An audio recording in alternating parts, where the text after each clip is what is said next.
Hello friends, welcome back. Today I am going to show you how to make sourdough bread at home. But if you have not watched how to make sourdough starter, then you should watch the sourdough starter video first.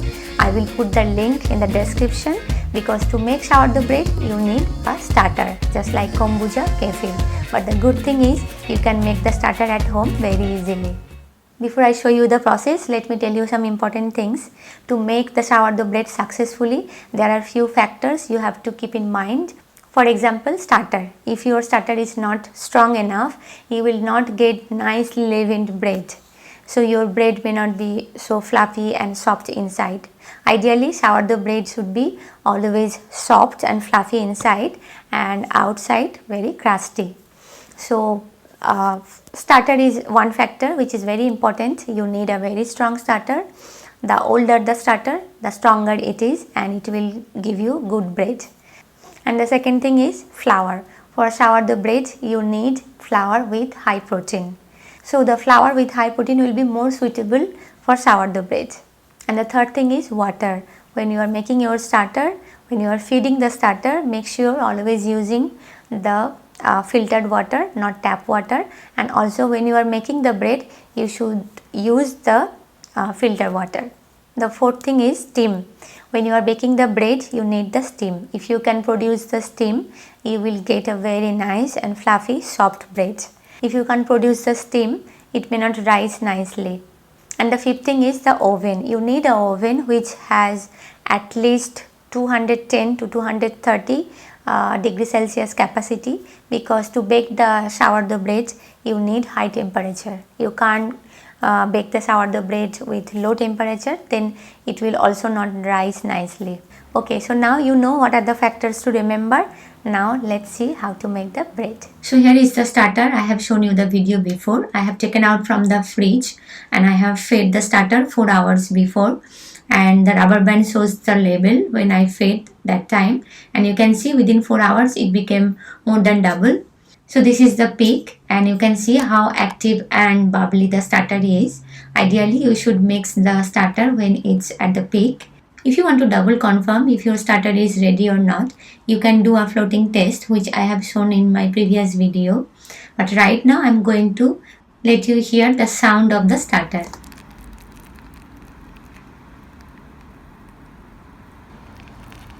Amazing, isn't it? But when we will add the spoon inside, some of the gas will release and the level of the starter will go down. It's better to have a kitchen scale so that you can measure all the ingredients. Here I am using 100 grams whole wheat flour and 400 grams white flour, and I will add the starter 20% of total flour, so which means 100 grams starter. So 500 grams flour and 100 grams starter. To make sourdough bread or any bread, we need the bread flour which has highest amount of protein. So here is a list of flours having different percentage of protein. You can see bread flour having highest percentage of protein. Even wheat flour also having highest percentage of protein. But you shouldn't use wheat flour 100%, especially if you are a beginner. Wheat flour will not rise as much as white flour. So if you are a beginner, just stick to 10 to 20% of wheat flour only. I will also add 2% salt. The salt should be either Himalayan or kosher salt or sea salt, not the kitchen salt. So 500 grams flour, 100 grams starter and 10 grams salt. So total 610. I will add 70% water, which means 500 times 70% is 350, and the percentage of water we call hydration. So 70% is medium hydration, it's not very high. Here in these two pictures you can see the difference between high hydration and low hydration bread. But it's extremely difficult to handle high hydration though. If you are a beginner, I will suggest stick to 70% or medium. Even you can go for 60 to 65% hydration also. This is a standard practice to give every ingredients in percentage form, and every percentage are based on the flour you are using. Make sure to mix everything very well so that there will be no lumps or dry flour inside. Now if I stretch this dough little bit, we try to extend, you can see here it's breaking, and this is called window pane test. That means the gluten has not formed yet. So right now the dough is not ready and I will leave it for 45 minutes. There are various ways to make sourdough. The one I'm teaching you is the easiest one. And right now what I'm going to do is stretch and fold.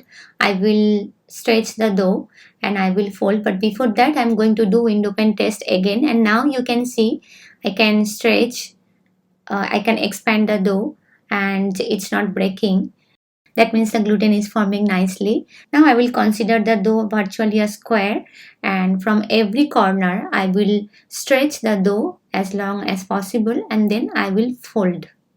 So this way I will fold it 4 times from 4 corners. You can take little water, not too much, to apply on your hands before you touch the dough so that it will not stick to your hands. As I said, there are various ways to make sourdough. Most of the time we do autolyse before we add the starter. That means we mix the dough and water and leave it for some time so that the gluten will form, and then we add the starter. But here I am mixing everything together so that it will be simple and easier for you. So my first stretch and fold done. I will just clean a little bit and now I am going to leave it for another 30 minutes.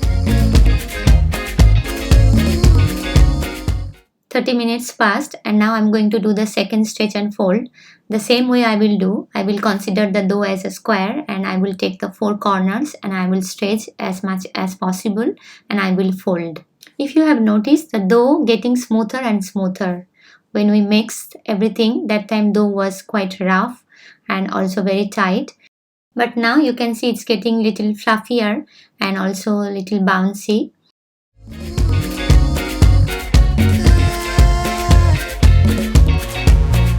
After stretch and folds over, I will put a mark so that I will know how much the dough has risen, and I will leave it in the room temperature for another 30 minutes.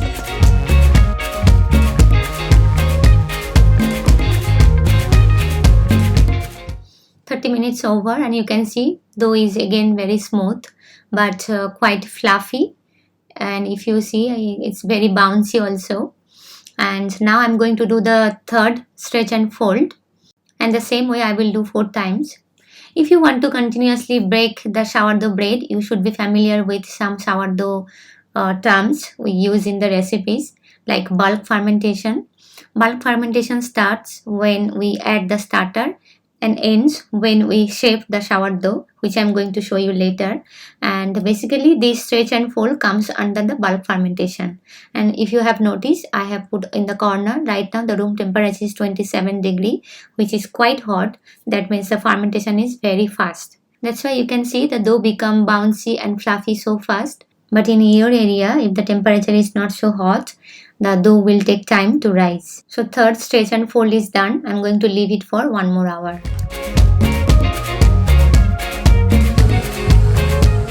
1 hour over and the dough has raised significantly. If you look at the behind, you can see the gluten structure has formed so beautifully. So now what I'm going to do is coil and fold. This is another term you should be familiar with. You can see if I shake the bowl, the dough will jiggle. That means the fermentation is going beautifully. So just to share with you, during this bulk fermentation, yeast and bacteria will consume the carbs from the dough, and they will release the carbon dioxide, which is nothing but the gas. And because of this gas, the dough is getting fluffier and rising so fast. And they will also release the organic acids like lactic acid. There will be other acids also, and these acids will add the flavor in the bread. So these acids and carbon dioxide both are very important to form the dough, and this stretch and fold, this coil and fold, we do also to strengthen the dough. So coil and fold is another kind of fold which we do without removing the dough from the container. So you can see I will just fold it inside. In the stretch and fold, I fold it from outside, but in the coil and fold, you can see I am folding and pushing it inside. So this way I will do it 4 times from 4 corners and then leave it for 1 hour. If you notice this kind of bubbles on the dough, you must burst immediately, otherwise your bread will have big hole.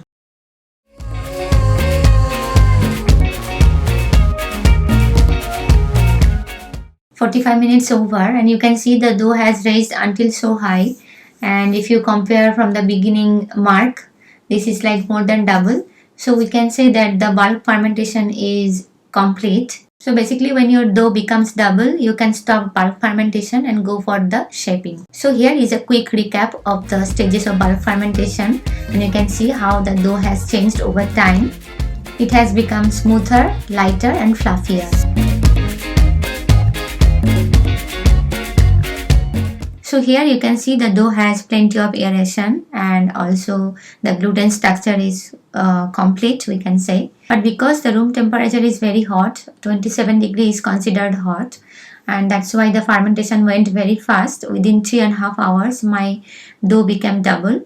But in your case it may not happen so fast, especially if the weather is cold. So basically in cold areas bulk fermentation can take up to 10 hours or more than that also. Now I'm going to use the bench scraper to divide the dough into 2 equal portions. Here is a list of tools you might need if you are considering baking sourdough bread for many years. So what I'm doing now is called pre-shape. If your dough is strong enough, you might skip this step and you can jump to final shape. But I'm doing the pre-shape because my dough is little bit over fermented. So to pre-shape, this is the easiest way. Just fold it from every corner and make it like a bow, and then flip it over and then twist and turn and pull towards you. I will repeat this a few more times. Twist and turn and pull towards me. I will follow the same process here also. Just fold from every corner. You can use the bench scraper, it will not stick to your hand, but I will just use the hand. So every corner fold and then just make it like a bow or dumpling and then flip it over. After flipping, we'll twist and turn and pull towards me. This process needs little practice, but don't worry if you are not able to do it on first attempt. You can just rub on the floor and use a floor which is quite slippery, then it will make your job quite easy. Here is a slow recap so that you will know what exactly I am doing.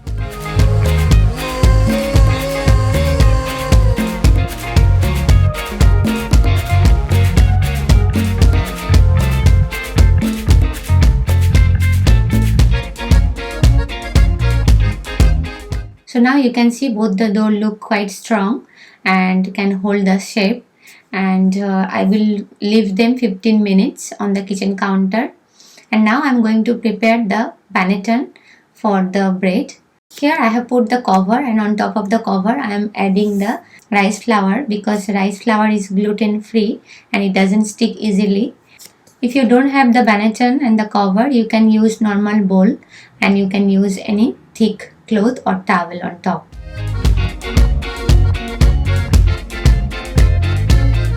"15 minutes over, and I am going to do the final shape, but before that I will sprinkle the flour on top. Then with the help of this bench scraper, I will push the flour inside so that it will not stick to the dough and it will be easy to flip over the dough. So quickly flip over the dough with the help of the bench scraper. So we'll do the same to this dough also. This dough looks bigger than the other one, so I think when I divided it was not equal. Just to share with you, if you don't want your bulk fermentation go very fast, you can reduce the room temperature by switching on the aircon, or you can add less starter. I have used 20%. You can use 10% starter. It will also take longer to finish the bulk fermentation. Now to do the final shaping, I will pull the dough and I will fold it from the bottom side first, and then I will follow the same from the side also. So it will be like an envelope fold. And now I will take the top corner, pull it over and then fold it towards me and then roll it over. This oval shape dough is called buttered in French terms, and when we make it round, that's called bowl. Now we will pull the sides and push it inside so that the roll we have made will not come out easily. And this way I am going to put it back in the panettone. So after putting back, I am going to stitch this dough again so that the roll and the tension we have created inside will not open up and it will hold inside nicely. This panettone is for 500 grams loaf. but my dough is approximately 250 grams. So that's why you can see it has not covered the banachan fully. We'll follow the same process here also, but this one will be round shaped, and in French term it's called boule.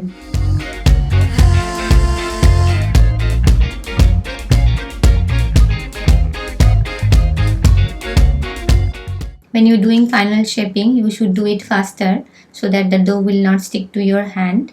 And also, if you notice any bubble, you should burst it so that you will not have big hole in your bread. And to make it round, you have to just pull the edges and push it inside, and then twist and turn and pull towards you. And this way it will create some tension also, and this tension will stay inside the dough. When we will put the dough in the oven with a high heat, the tension will help the dough to rise higher.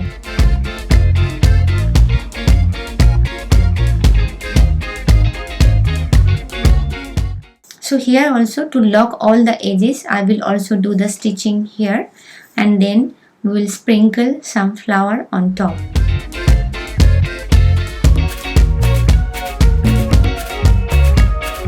Once the final shaping done, we put it in the plastic and then we put it in the refrigerator under -5°C temperature, and this is called cold retard or cold fermentation. During this period, fermentation slow down and add more flavor to the bread.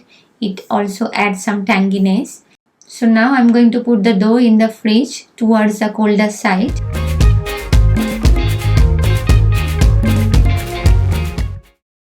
"12 hours over, and I'm going to bake the bread." So as I said, to bake sourdough bread you need the steam, and here you can see the photos of, this is called Dutch oven, which is basically a big bowl with the cover, and mostly Dutch oven are in cast iron, but I'm having a steam oven, so I don't need the Dutch oven. And you can see in the box there is water, and this water will create the steam. So basically, when you bake the bread in the bowl and cover it, inside the bowl you will get the steam, and with the steam the bread will rise nicely. Ideally, if you are having Dutch oven, you will preheat the Dutch oven at 230°C, but since I am having steam oven, I don't need the Dutch oven. There are various ways to create the steam in your oven if you don't have the steam oven or if you don't have the Dutch oven. There are lots of videos on YouTube also. I can also upload later, but I don't want to show everything in one video, otherwise the video will be very long. So right now I am preheating my oven at 230°C. While my oven is preheating, I will take out the dough from the fridge and I will score it now. You can manipulate the timing of the cold fermentation. It can be less than 12 hours, it can be more than 12 hours. But remember, if you keep longer, it will add more tanginess to your bread. You can see here, even though those were in the fridge, they have increased further, because in the fridge fermentation doesn't stop completely, it goes slow. I have these rolled oats which I am going to use on top of the dough, and when I will flip the dough on the baking paper, it will go down. This is optional, it's not mandatory, but it will add some health benefits to the bread. We'll add this baking paper on top and then we'll flip the dough carefully and take out the banachan slowly, and here you go.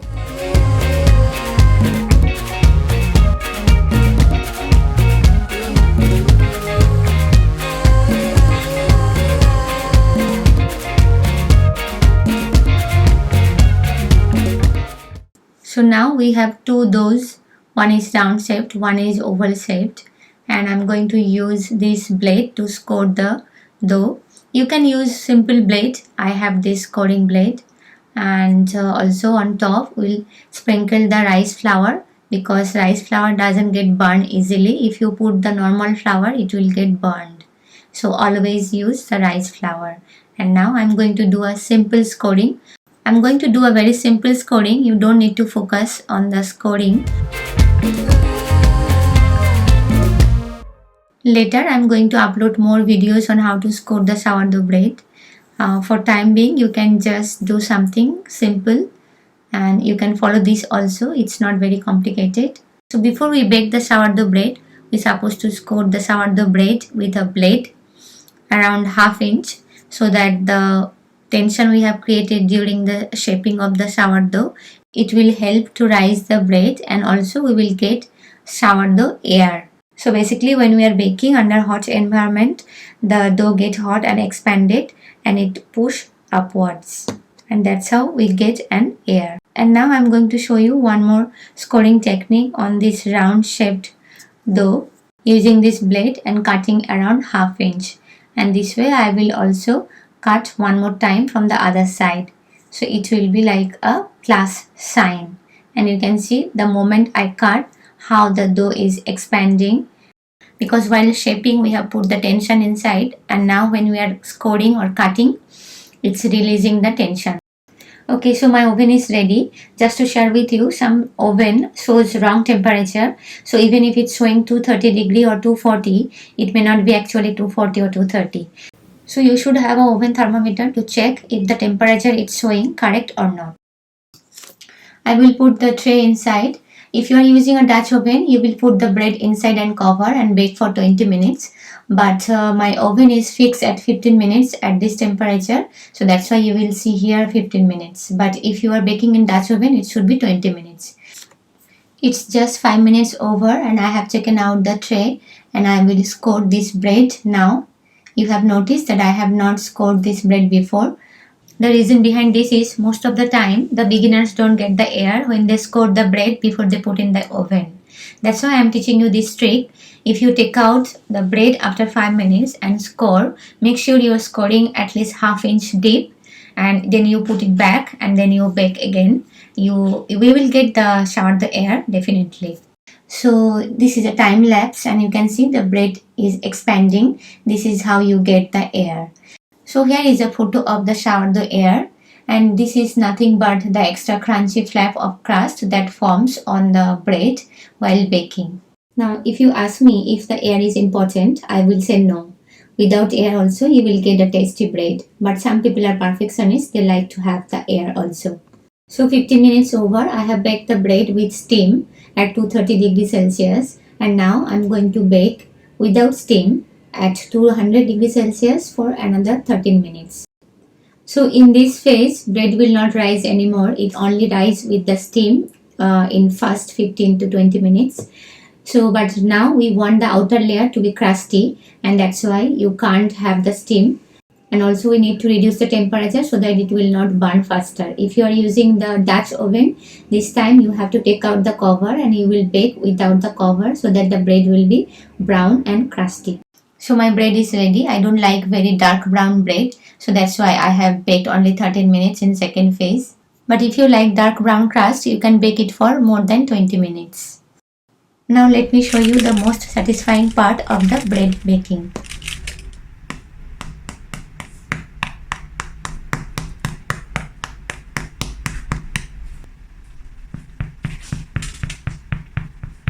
So you can imagine how crunchy and crusty the bread is, and I definitely can't explain the aroma of the freshly baked bread. For that you have to bake the bread at home. Here is a close-up look of the breads. So here is the sourdough air I was talking about, and now you know how to bake buttered and bowl-shaped sourdough bread. The video became a bit long, but I hope you have enjoyed the process. Now I'm going to show you how to cut the bread. So to cut the sourdough bread, you need special bread knife. Don't use the normal knife because it's very hard and crusty. So you need special bread knife, and this is how we cut the bread. One more important thing I want to tell you, never cut your bread just after baking. You have to wait 2 to 3 hours before you cut the bread, otherwise your bread will be gummy and sticky. So here is the crumb sort of the bread, and you can see the bread is very soft. I have already told you this is a medium hydration bread, so the crumb sort will be not very open, but this is perfect for sandwich bread. Here is a quick recap for you to take note. Follow the steps in the order I have shown here. Initially you might feel this is a bit complicated, but trust me, it's not that complicated. Once you make few times the bread, then you will find this is quite easy. So remember, the key to the success is don't give up.